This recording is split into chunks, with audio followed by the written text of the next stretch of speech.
Olá, então, alunos de Conversão 2. Então, nós vamos ter mais uma aula agora sobre a máquina CC. Eu devo dividir essa aula em mais ou menos 3 ou 4 vídeos de teoria, né? E depois mais alguns vídeos de exercícios. E, essencialmente, esse vai ser o conteúdo de máquina CC desse semestre. Bem, então, máquina CC, né? A gente começa com o esquema da máquina CC, um esquema geral da máquina CC, né? Esse desenho que, assim, eu dei uma olhada no FITS, no BIM, sei lá, no livro para ter uma noção melhor, né? Essencialmente é um esquema de uma máquina CC. Ela normalmente, tá, pessoal, praticamente todas as máquinas CC possuem polos salientes no estator, enquanto o rotor tem polos lisos, certo? A alimentação do rotor ela é feita por escovas de carbono, né? Que basicamente o que acontece? O rotor gira, né? Para você alimentar o rotor, colocar corrente no rotor, você liga nos fios aqui, né? A corrente que vai e volta, certo? Essencialmente é isso, né? Então você tem essas coisas de carbono, elas normalmente são posicionadas exatamente a 90 graus da direção do sentido dos polos do estator. Então, no estator você tem esses polos salientes, né, que vão indicar o caminho principal do fluxo, né? E na armadura você tem a alimentação dessas coisas de carbono. Tá? Esse sistema com essas escovas de carbono e com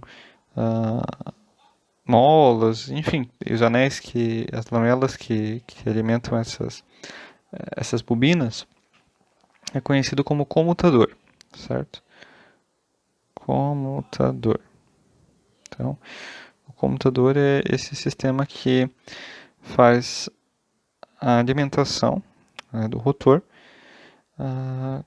E basicamente esse comutador funciona como um retificador ou um inversor mecânico, ou seja, internamente nas bobinas você tem corrente alternada, tá? Mas do ponto de vista dos terminais você tem corrente contínua, né? Então ele força que as correntes de cada lado fiquem sempre no mesmo sentido. Então desse lado da máquina as correntes vão estar sempre entrando e desse lado da máquina as correntes vão estar sempre saindo, né? Então aqui entra, aqui sai, sempre, né? Isso deixa um campo de armadura fixo, né? Então a armadura ela vai tender a ter um sentido fixo nessa direção, né? Sempre vai ficar assim, né? Considerando a regra da mão direita, enquanto o campo sempre vai seguir o sentido do estator, né? Então o estator tem esses polos de campo.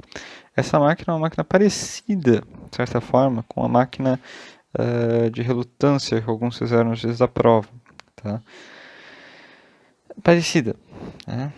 Tem umas semelhanças porque os polos do estator são salientes.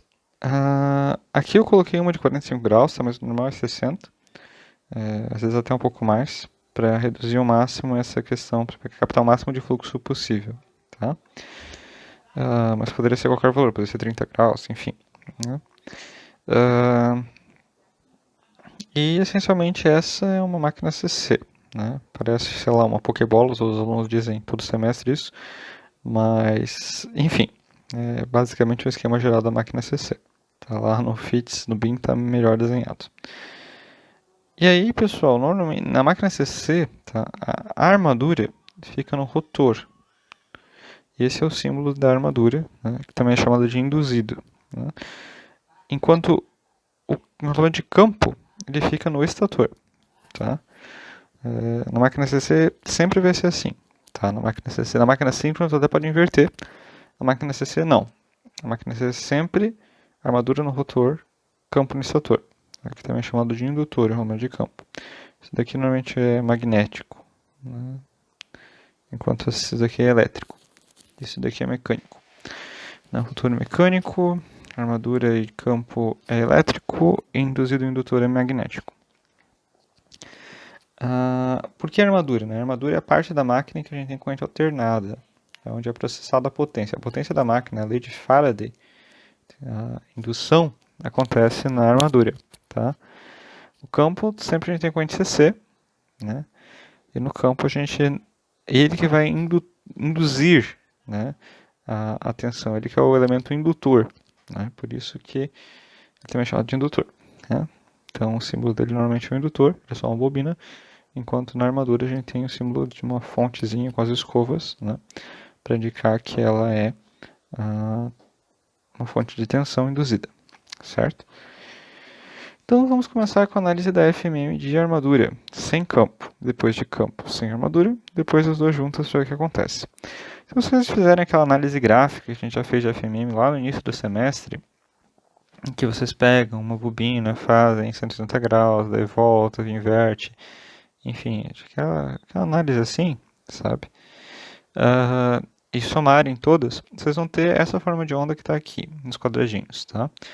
À medida que você vai aproximando os condutores, né, você vai tender a ter uma forma de onda triangular. Então, a FMM da armadura da máquina CC ela é triangular. Só que como os polos são salientes, a gente tem uma diferença de entreferro. Aqui a gente tem um entreferro, aqui a gente tem outro entreferro, certo? Então, a relutância da máquina é diferente. Então, no ângulo zero, né, e aqui eu estou com o eixo no sentido certo, tá, pessoal? Ah, nossa, aqui houve uma...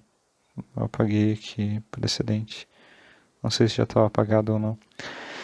Enfim, no ângulo zero, a gente tem relutância mínima, enquanto no ângulo 90 a gente tem relutância máxima.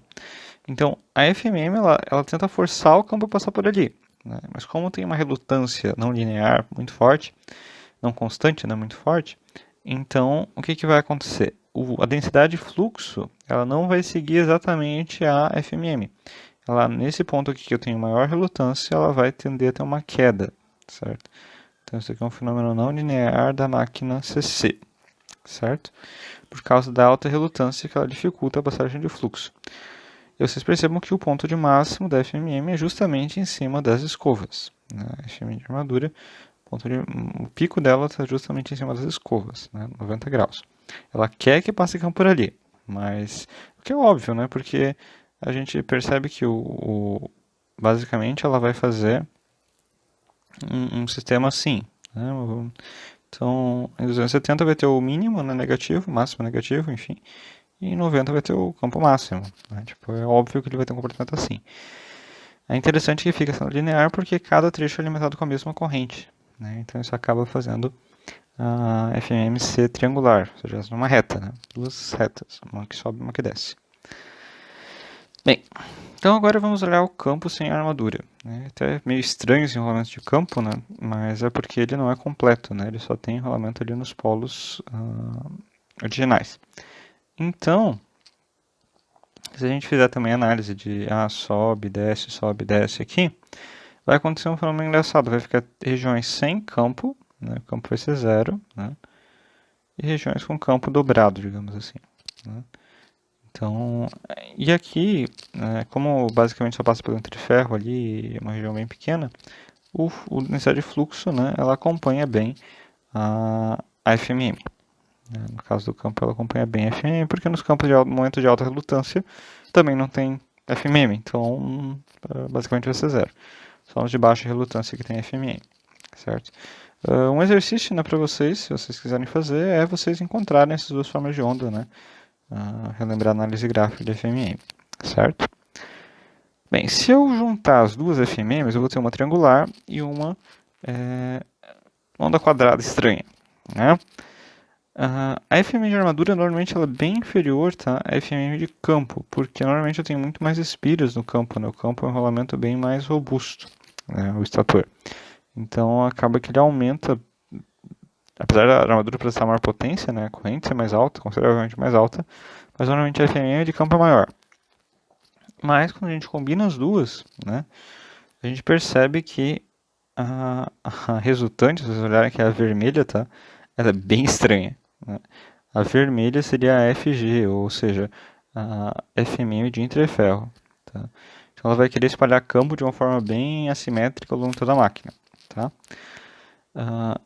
Uma coisa importante é que, em teoria, tá, o ponto de 90 graus seria um ponto de linha neutra. A gente deveria ter 0 graus, mas como a FMM da armadura puxa campo para essa região, acaba-se que nas escovas existe um ponto não nulo, né? Na verdade, ponto nulo mesmo, assim, é só nessas transições e assim é bem rapidamente, né? Claro que o fluxo ele é mais suave, bem mais suave que a RMM, né? Mas o que acontece? Esse efeito é um efeito chamado reação da armadura, né? Então, na verdade, há o surgimento de fluxo de tensão induzida em cima das escovas. Isso vai provocar, entre outras coisas, faiscamento, né? Mas, enfim, uma série de outras coisas. Além disso, há um desvio da linha neutra da máquina, né? Então, a linha neutra seria a linha em que não teria nenhuma tensão induzida, né? Se você usar a máquina exatamente em cima da linha neutra, em teoria, ela não gira, tá? Mas há um desvio do plano da linha neutra, né? E com esse desvio, enfim, acontecem é um novo ponto que não vai ter tensão induzida se tu colocar nela, mas é um ponto bem mais complicado, porque é basicamente uma transição, um ponto bem mais instável. O que é essa tal da reação na armadura, né? A reação na armadura, pessoal, ela provoca o deslocamento da linha neutra da máquina, o aumento do faiscamento das perdas, porque na verdade você vai usar um pouco de energia para criar faíscas, né, para tentar colocar fluxo em cima das escovas, e uma redução do fluxo concatenado da máquina. Porque essa é uma forma de onda distorcida, né? Ela vai atrapalhar o fluxo da máquina. Então, se eu diminuo o fluxo da máquina, eu troco esse fluxo nominal por harmônicas bem feias, eu acabo reduzindo a tensão induzida da máquina. Então, existe uma relação de tensão induzida por corrente de campo, né? Então, ela é linear até certo ponto, e daí com a reação da armadura ela acaba saturando mais cedo, né, do que sem a reação da armadura. Sem a reação da armadura ela conseguiria ir além, né? Bem, então existem algumas possíveis soluções, né? A principal delas é o deslocamento da linha neutra da máquina. É uma possível solução, mas existem outras, né? A gente já vai dar uma olhada porque a reação da armadura ela é uma das causas de faiscamento da máquina, né? Então, mais interessante do que estudar só a reação da armadura é estudar também o faiscamento dela. E aí a gente entra nas seções 7.8 e 7.9 do FITS, que falam sobre comutação, interpolos e enrolamento de comutação.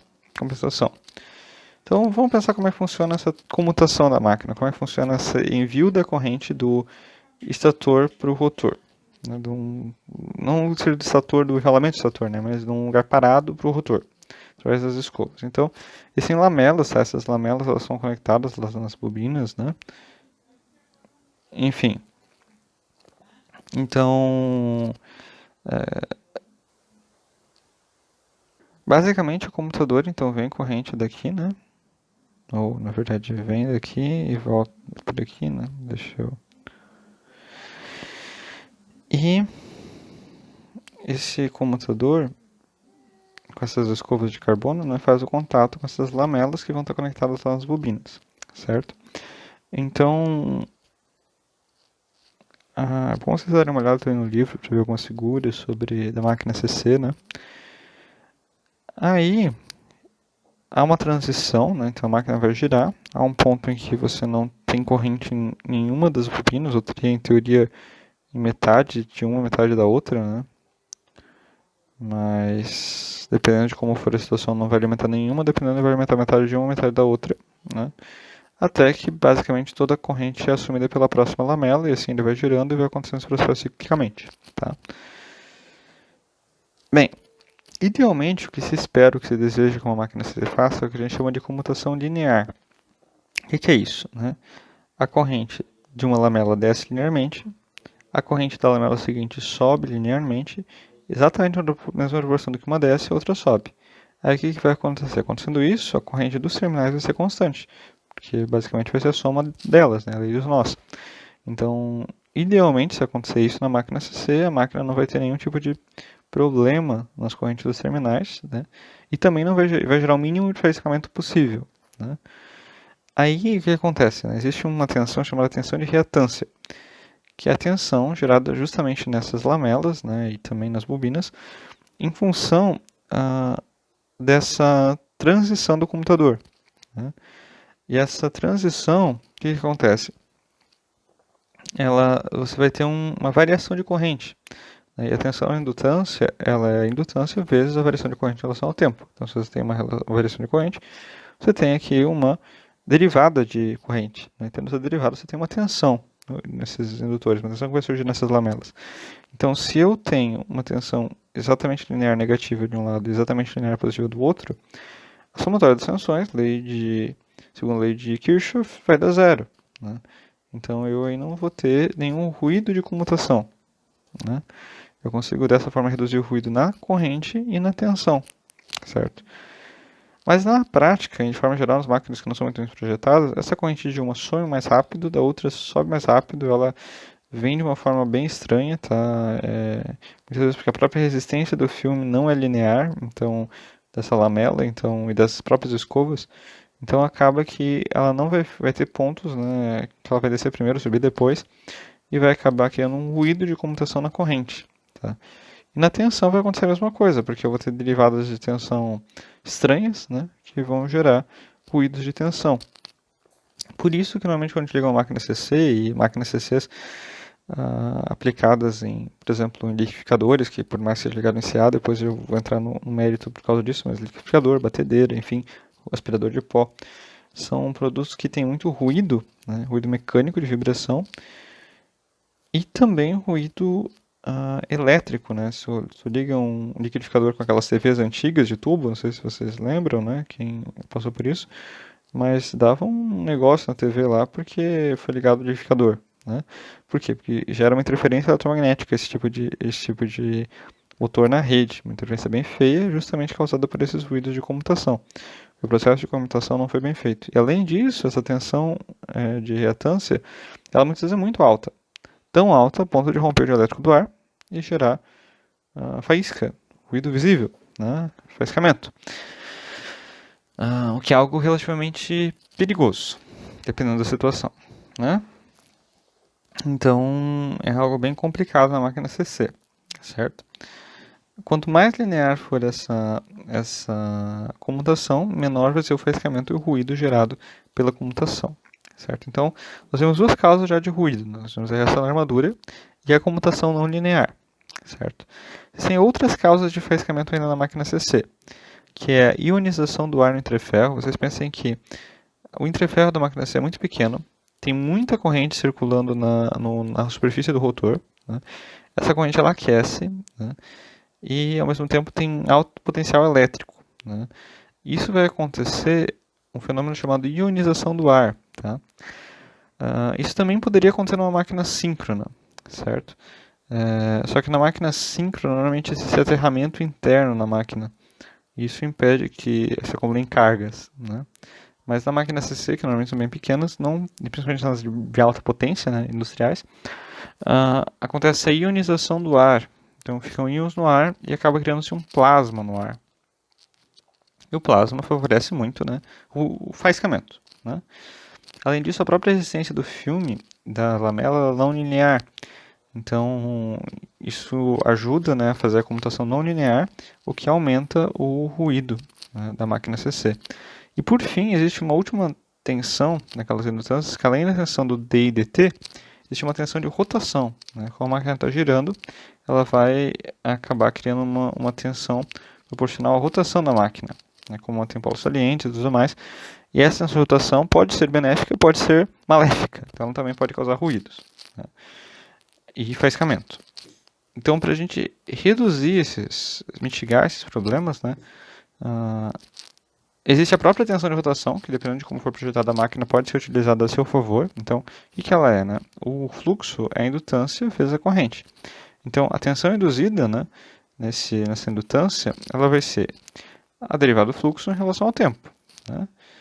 Bem, então, a indutância e a corrente são funções do tempo. Então, a tensão de reatância vai ser...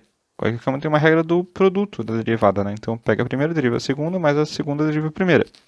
Então, a primeira deriva a segunda, então é a tradicional d e dt, mais a segunda deriva a primeira, que vai ser a derivada da indutância em relação a θ, vezes a derivada da θ em relação ao tempo, regra da cadeia. Né? E essa derivada aqui é a rotação, por isso que o nome dessa indutância é a tensão de rotação, o nome dessa tensão, certo? Então eu posso utilizar essa tensão aqui para tentar cancelar essa tensão aqui, tipo, tentando fazer ela menos, fazendo com que essa derivada, né, cancele essa tensão aqui, certo? É uma alternativa. Outras duas alternativas de projeto é a criação de interpolos, que são polos intermediários na máquina, e enrolamentos de compensação, ambos ligados em série com a armadura, para ter uma referência de campo. Tipo, de qual campo deve ser usado para cancelar esse campo de faiscamento, né? Bem, e elas ajudam também a conter um pouco a ionização do ar, fazendo o campo contrário para não ionizar, né? Então, o interpolo é um mini polo que fica no meio dos polos, que é ligado em série com a armadura, né? E o enrolamento de compensação é um enrolamento que é feito na face polar. Então, o enrolamento principal está aqui, né, ao redor do polo. E na face polar, bem na face, tipo, na parte de baixo, né, eu coloco aqui aqui na parte, pensa que eu estou olhando assim, né. Então, eu coloco o enrolamento na parte de baixo dessas sapatas polares, né. Esses dois tipos de enrolamento também ajudam, né, a reduzir o faiscamento se conectados em série com a armadura. O enrolamento de compensação, inclusive, ajuda a reduzir a questão da ionização do ar também, certo? E uma última possibilidade que a gente já tinha visto em relação à reação da armadura é o ajuste da linha neutra. O que é isso? Você desloca para não ficar em 90 graus a FMM com o campo, né? Você desloca as escovas para dar um ângulo diferente de 90 graus. Isso ajuda a reduzir o faiscamento, tá? Você perde torque usando isso daqui na máquina, mas em compensação você reduz o faiscamento, certo? Então, essencialmente, dessa primeira ideia é isso, né? Essa é uma aula assim, mais complexa, essa primeira parte. Na verdade, o FITS passa essa parte para o final, tá? Mas eu acho que ele começa nesse assunto, depois ele para esse assunto, depois ele vai terminar. Então, eu acho melhor já começar a terminar ele. Então, vocês deem uma olhada na seção 7.1, 7.2, 7.4, 7.8 e 7.9 do FITS. Tá, essas sessões ele fala desse assunto. Deem uma boa lida. Tá? Leiam. Leiam o livro. O BIM também trata desse assunto. Então, vocês podem ler nas sessões respectivas do BIM, quem não tem o livro do FITS, né? Esse aqui é o FITS da 6ª edição, tá? O da 7ª talvez tenha alguma alteração. Mas o livro do BIM também, né? Ele também trata desse assunto. O livro do Chapman, o Chapman faz um drama terrível nessa parte. Querem ler o Chapman também, bem dramático, podem ler, sem problemas. Beleza? Então, dessa primeira parte seria isso. Espero que vocês tenham entendido e até um próximo vídeo.